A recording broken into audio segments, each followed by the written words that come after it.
Hey everybody, I am Jeffrey Jansen. Today is August 27, 2019. It is Tuesday. I want to tell you a little something about perseverance, about going the distance. I'm going to give you an example, and I'm going to give you my own personal examples now. You know, for years I take from books and, you know, from the different failures and that I've had. But what I'm going to do right now is I'm going to tell you something. I want you to teach you about little plants, a sapling, what they do. Whenever we grow something in the garden, I want you to pay attention to this. This is important, and I believe it goes along with the lines of what we need to do today, okay? And I do this as I watch my daughter grow, and I watch, you know, all of my neighbors and my friends and everything else. I want to explain to you a sapling. I want to explain to you seeds. You know, whenever you get seeds from a garden, you take this seeds and you plant them. They give you about 100, maybe 1,000 seeds, and you plant them, you put them in pea pods, you do whatever it takes.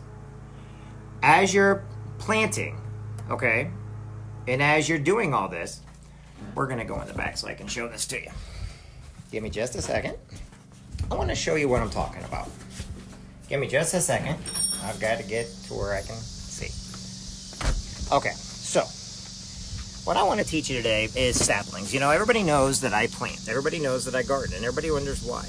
Well, to me, I think one of the greatest things that we can teach each other is what we can learn with wildlife, with nature. So you plant all these seeds, okay? And sometimes, all of a sudden, some of the seeds will start to grow. And they're growing and growing and growing. And you don't know what else to do with them because they're growing, they're getting big and tall. Okay, so those seeds are strong. Okay, just like a football player, you know? Just like that guy in high school, those really, really great athletes, you know, the strong athletes, the ones that we all want to be like, and we want to do, you know, we want to be just like. So we're sitting there planting these seeds. And so you got a thing like this. And you basically have your seeds, and you put them in little pots. And as they're growing, you go a little bit bigger and a little bit bigger. And you get some right off the bat that are really big and strong, and they're doing whatever they can, you know, to grow and grow. But the problem is, you look at those like, yeah, that's going to be a big, strong plant. But normally, almost every single time, that's the plant that dies. Why? It's growing too fast. It doesn't get all the nutrients it needs. Then you have all these other seeds that aren't growing. They're not growing. They're not coming up. They're not coming up. And you're looking at them like, well, man, they're never going to do any good. So you count them out. Then you got these little bitty ones that you're kind of looking at like, they're going to go away. They're not going to make it very much. They're not going to get enough sunlight. They're not going to get enough water. Not going to get enough feed. So you kind of count them out, but you still have them there. So as you're planting and all the seeds start to grow and everything else, and when you're doing hydroponics and you're growing and you're growing and you're growing, next thing you know, you have a plant that looks like it's on its deathbed. And you don't want to count it out so much, so you try to give it a little more fertilizer and everything else that produces a little bit of fruit. But now you're paying attention to the bigger, stronger plants. And those bigger, stronger plants, you love them. You know, they're the envy of all the other plants. So you're out there and you're looking at them, but they're not producing no fruit. They're getting big and strong, and hey, I'm better than everybody else. But they don't have any support. They don't have a root system. They didn't read the books. They didn't study the knowledge. They didn't care what happened to them. And next thing you know, you put them out in the sun, and because their root system's not too big, they die. So you're like, man. And whenever you have all these seeds and everything else, you realize that growing seeds, there's about a 50 to 60% failure rate. And you're like, what's going on here? And you look at the big ones and they die. Then you look at the small ones and they die. But what you're not noticing is that one that's just struggling to hang on. It keeps getting just enough nutrients. Just enough. Then all of a sudden you notice the one that you put out early, the one that wanted to hang on. He was the baby of the group. He was the small one. He was the one that no one thought could do it. But you want to know something? He kept growing. And he gave you a little bit more fruit. So as he's giving you a little bit of fruit here and there, you're going over to the other saplings. And you're like, hey, I can do this. I can do this. But all of a sudden they die. Then all of a sudden you got 2 or 3 nice ones. But the problem is those nice ones are the ones you did not pay attention to. The ones you kept giving credit to all the time were the big ones, the strong ones, the fast ones. The ones that you were looking at like they'll never make it are the ones that now you're looking at like, you know what? Let me give it a little more fertilizer. Let me do a little bit more. Now they're growing. But you want to know something? That one guy that you gave up on, he's still giving you fruit. And you look down, and some of the ones you had hope for, you know, they grow and build, but they're not giving you any fruit. They're not doing much. They're just there. The ones you're giving all the credit to, they're just there. They're like, yeah, I'm bigger, I'm stronger. So why is this important? Because as you're growing your fruit, as you're growing your seeds, and as they're growing strong, just like a human being, just like each one of our kids, it takes a community. It took the other plants around it. It had to grow its roots deep to get to the water in the soil. It had to get the fertilizer. But you want to know something? The ones that made it are the ones that were able to basically get their roots into the soil that nobody would want to plant anything in. The ones that went into the hard dirt. The ones that are cared for, but taught to be on their own. The ones that are getting just the right amount of sunlight. You weren't paying attention to the small guy because he just wasn't big enough for you. But now, he's the one that's growing for you. And the one that you ruled that's out and down and out and everything else, the one that you just kept giving a little bit of fruit here and there, you just realized he gave you more fruit. And none of the others are even producing fruit yet. Then all of a sudden you saw that small guy that was nothing is the strong one. The one that's producing more than you can imagine because you gave him just enough time. But he had something to prove. He had to prove to himself first. He had to believe in himself, and the people around him then started to believe in him. The ones that automatically knew, I'm better than everybody, they're the ones that quit early. Like in school, we always look at the big football players and the basketball players and, you know, the ones that can play the musician. But then we look at them when we're older and we realize they didn't believe in themselves. And they quit when nobody else was believing in them. You know, too much of anything is going to go in a bad direction. If you give them too much attention, if you don't give them enough, if you don't get enough studying and learning and everything else. It goes the same with the military and the Marines and everything else. The small guy is the one, usually the one that's going to make it, as long as you give him just enough rope, just enough so he can keep pushing on, keep doing more, keep going the course, and eventually they're going to give fruit upon fruit upon fruit. But all the other ones, the ones that you counted on, the ones you're loving, the ones that you were rooting for, all they were was there for show. They didn't give you fruit. They might have grew fast. Okay, they may have got big. They may have got a bush on them. But the ones that you weren't paying attention to, they got just enough attention. The ones you didn't pay attention to at all, they died. The ones you gave too much attention to, they never produced fruit, and they died. Why? Because in life, we must keep reading. We must plant our roots deep. We must dig our holes deep enough. We must be able to survive the cold. We must be better today than who we were yesterday.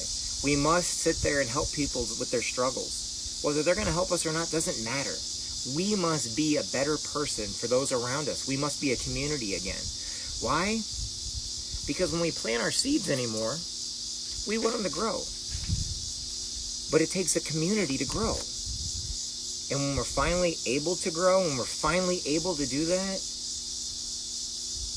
together we create a lot of fruit. Together we create a lot of produce.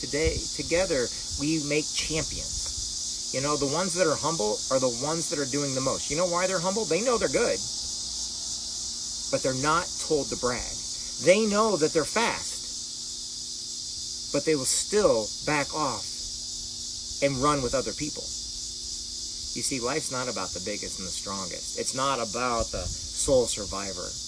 It's about the community that sticks together. It's about those that pay attention to each other, to help out each other. You know, if my neighbor needs something, I'm going to help them because one day I may need something. We all have paths that, may not be less than sociable, but we learn from our mistakes. We learn from that what we do. You know, I had a run-in a couple weeks back. You know, I upset somebody when they were younger, and they came up to me and they confronted me. Now, to most people, wouldn't that be that big of a deal? In fact, everybody around me is kind of laughing. But I kind of looked at the person and was like, okay, tell me what's going on. And the thing about it is, they got so upset because nobody paid attention to their feelings, that when they finally got told that what they did in the past mattered, and I looked directly at that person and said, it's funny because I don't regret a thing in the past. I loved everything I did in my past. You know why? Because it got me through this, this, and this. And they didn't know who they were mattered to me. And when they found out that what happened in the past actually mattered, and that's the reason why I could never take it back, all of a sudden they realized that they were important. They actually mattered when they didn't think they did. Why? Because I let them know they mattered. I let them know that who they were made a difference in my life. I let them know that because of them, I got through some of my darkest days. And there was no way I was ever going to basically regret anything with them. Why? Because they were great people, and that's what makes great friends. You know, people don't have to do anything for you, and you should never expect them to do. But when you do for others, eventually the ones that you help make it to the top will reach down and pull you up. The ones that are greedy will eventually be like that strong plant. They'll go away eventually. There won't be anybody important, or they'll change their attitude, and then they're going to start helping. Look at the movie Braveheart, okay? Look at in the end, the person that was the biggest coward, the person that told on everybody, turned out to be the biggest hero. Why? Because they realized that it was more important to do what was right than what was right now. We all have made mistakes in life. We all mess up. But we need to remind each other that we matter, that we are important, no matter where we're at in the world. And when people sit there and they want to use social media and they want to use all this other stuff to down on people and destroy people and hurt people, we have to understand that all those are people looking for attention. They can be forgiven too. But their comments and their words just either shows a lack of education or they really just want attention. The fact of the matter is, we need to accept people for who they are. And we need to ask questions and understand what's going on with them. We had a breakdown in society. It's time we take it back. You know, in the Marine Corps, they throw us in there, and they throw us in there literally naked, having nothing, have nothing to lean upon, having no communications. All we have is each other. They do Mount Sarabachis, and I know only Marines are going to understand this. But here's just it. You have to have confidence in yourself when you're completely naked. I know people don't want to hear this part of it, but it's true. When you have nothing to rely on but the person next to you, you don't have clothing, you don't have weapons or anything else, but you still have to get a job completed, how are you going to get that job done? You know, there's a reason why Marines love each other, but they hate each other at the exact same time. It's because we're around each other so much, that we're doing so much, that we're so reliable upon each other, we just can't stand being around each other. But then when we're not around each other and we have to get stuff done, and we do not have that structure with us anymore, we miss our brothers. We may not miss the game, but we miss our brothers. We miss our sisters. I watch some of my friends, and I got a buddy on here, and maybe I'm going to do an interview with him if he'll let me, but his name's Cody. I watched this young man, you know, this boy, sit there and go out of his way to make gift baskets for everybody else. And he wants to be military. He just loved it. But you want to know something? You wouldn't necessarily watch somebody like him. He was scrawny. He was small, but his heart was gold. And you want to know something? He still kept shaking hands. Didn't care what people said or thought about him. Didn't care that, you know, all he cared about was making a difference. Now he's doing all this military stuff, and quite frankly, he can outperform almost anybody I know. But you know how he got there is learning teamwork, learning community, shaking hands, being there for each other. Having an awesome grandfather who I get the privilege of being around here all the time. Having an awesome mom and dad, an awesome sister. And I think of him a lot when I look at the scrawny guy. Now, I shouldn't say that, but I'm so proud of this man. He's grown to be a young man. You want to know something? He may be small, but he's not somebody you would scrap with. He's not somebody you would think that could probably be a dead shot on something. And you want to know something? He's still kind. But he got there. Now he's one of the best. You know why he's one of the best and he's always going to be one of the best? Because he put everybody else first. He put my brothers and sisters first when he was young. And as he gets older and older, we're slowly teaching him. We're teaching him from our faults, from our mistakes. And as parents, that's what we must do to our children. Teach them what your faults are. Don't teach them why they need to treat you like a hero, because you're not. Teach them what your faults are, and they will treat you like a hero. Because you want to know something? The heroes come from the biggest mistakes in the world. Some of the greatest men and women, moms and dads, grandmas and grandpas, have been through so much failure in life. But when they pass it on their kids, the things to do and not do, they look at life a different way. But if all we do is we push, and we expect no one to fail, that's not realistic goals. Realistic goals are reading books and not understanding until you read them so much you understand. Basically, you know, if you want to have true success, go after those that have failed and learn from the failures. I tell you right now, I was talking to one of my mentors today, and they're right. My buddy Brian's been through the trenches. He keeps going. Everybody's like, why do you brag about this guy? No, I don't get no money from him. He's a team leader. My buddy Rich is a team leader. My buddy Brian's a team leader, but here's just it. They failed. And they failed again, and they failed again. They failed so much that when you first met them years ago, you would never want to get around them. Why? Because they kept failing and failing. And they failed over and over again. They failed so much that you just pretty much write them off and be like, they're done. They're not military. But you want to know something they kept doing? When everybody else kept being successful, they kept failing. When everybody else kept getting the awards, they kept failing. They kept failing forward. They kept moving forward. You know what happens in the Marine Corps when you miss? You keep shooting until you get that dang target, until you get your buddies out. You keep going forward. You keep going forward. You make mistakes. You make mistakes. You find ways to adapt and overcome. Adapt and overcome. And you know what's going to happen? You're going to look around one day, and you're going to see that the people that are in your life now are not the same people that used to be. You know why? Because the ones that were succeeding quit. The ones that never knew failure quit. The ones that basically only know failure, and so they quit every time they get failure, they quit. But the ones that are around you are the ones that are going to keep growing. You're going to watch them, and you're going to see that when they have a failure, they're going to find a way to adapt, overcome, and create a success. And then they're going to teach the next person not to do it that way, but maybe do it this way. You know why the United States works out so great for people? It's not because we're better than anybody. It's because we accepted people's failures. We accepted different inventions. We accepted different ways of thinking to where we actually created better people. We got rid of slavery. We got rid of racism. Now, is it still there? Yeah, but those people don't succeed. The ones that succeed, that look around, they look at everybody's strengths and weaknesses, and they learn what success is. Success is learning from failure. Back to my original point. That little sapling learned that it needed to have a big root system. That person that sets world records today learned they needed to run 7 days a week instead of 6. That dancer, like my daughter's a beautiful dancer, they learned that it takes practice to learn how to do the pirouette. It takes practice to learn to do the flips. It takes practice to basically do point.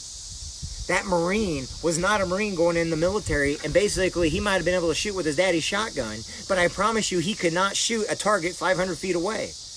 But the Marines taught him. Why? Muscle memory. You keep doing it over and over and over again, and if you fail, you do it again. If you fail, you do it again. If you fail, you do it again. You do it differently until you succeed. I watch everybody, they give up so easy. They give up because they don't believe in themselves. They give up because the people around them no longer believe in them. They give up because one little argument makes them regret anything. They don't see the bigger picture. They don't want to see the picture. What they want to do is they want the argument. And you want to know what happens to them? Eventually they fizz out. Eventually they shrivel up like a grape in sun, and they die like a raisin that's rotting. Don't shrivel up like a rotting raisin. Learn from failures. Accept failures and know the greatest thing in your life is those failures. Because those failures are what's going to get you through every single day. And if you keep going the course, whether anybody's looking or not, you keep practicing, you keep studying, you keep reading, you keep running, you keep working out, you keep trying different things. Let's see if this works. Let's see if that works. How do you think we got the car today? How do you think we get better engines? How do you think we get better gas mileage? How do you think we discovered what solar power was? How do you think something in Quincy, Illinois called the car radio came about? Car radios are good, but a little bitty metal piece is the reason why car radios work in cars today. And that was developed in my hometown. Car radios existed, but this little bitty 2-cent metal piece is what created the engine noise not to go on there. Now, what does all this have in common with you and me and everybody else? Don't give up. Don't quit. Don't sit there and get so mad that you just, I'm done. Don't do that. You know why? Because all these failures you're having is going to be the greatest success in your life. And like they say, once you're there, it's done. It's the race, not the finish line and not the start. It's the race that makes us who we are. It's the in-between that makes us great. It's who we are and where we come from, and accepting people for who they are and their strengths. I will make up any of your weaknesses with my strengths if you will make up my weaknesses with your strengths. And that's how we have to treat people. Kindness, courtesy, go the course, never give up. Sometimes we do have to step back and take a breath. But be like that little sapling.